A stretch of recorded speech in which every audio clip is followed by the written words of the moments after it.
everybody, so today I'm going to be telling you about my environmental experience. So, what happened is that I have an internship and I'm working at IUA, also known as the Inland Empire Utilities Agency, and we work with water. So, what I'm going to show you is two basins that we've been working at. The first one is called Declaz, and the second one is called the 8th Street Basin. But we have been doing different work and different projects, and I wanted to show you how utilities can work hand in hand with environmentalism as opposed to other utilities like the PG&E readings we've been doing in class. So for the internship, some of our current project is that we're collapsing squirrel holes, and the other thing on the side that we're doing is that we're placing plastic owls and plastic hawks around the perimeter of some of these basins to help dissuade burrowing owls from coming in and nesting there. So you're probably thinking, oh, why are we trying to get rid of the owls? Oh, we don't like the animals. But no, we have a perfectly good reason, and we're actually doing this to help the environment and to help burrowing owls and the other endangered species. So the main reason that we're doing this thing is because of the basin's wildlife protection services. So what's happening is that we get these squirrel holes that come around the perimeter of the basins. And these holes happen to be a good place for burrowing owls to come and nest and stay there for a while. And sometimes we have to drain these basins in order to have the area cleaned out.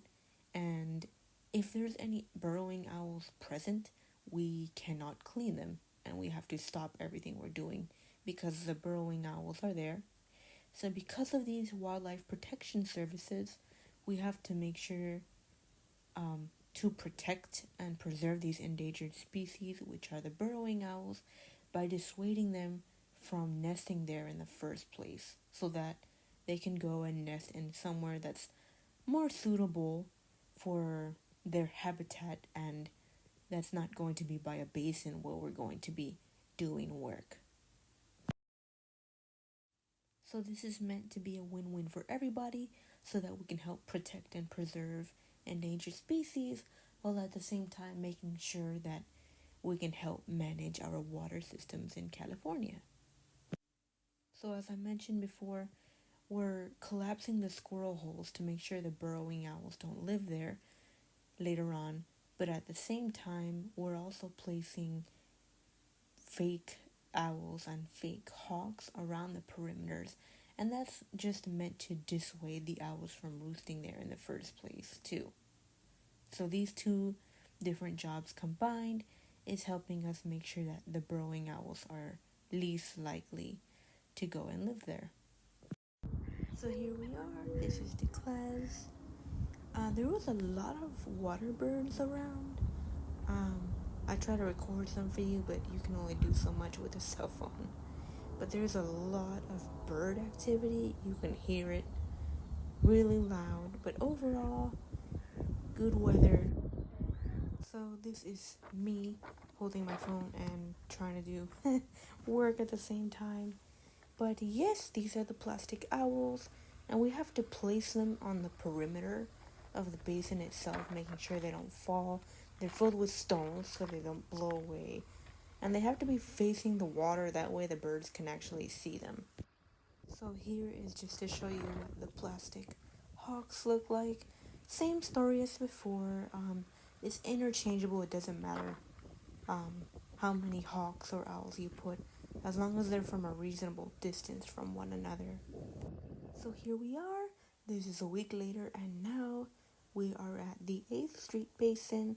So we're going to do a lot more squirrel holes here, and I'm going to show you the process of how that goes. So here's one of our holes. They can be anywhere from an inch to 4 or 5 inches. So really tiny to really big. And usually they're pretty deep. Sometimes they're in clusters. Sometimes you start digging and there's 2 holes inside of that.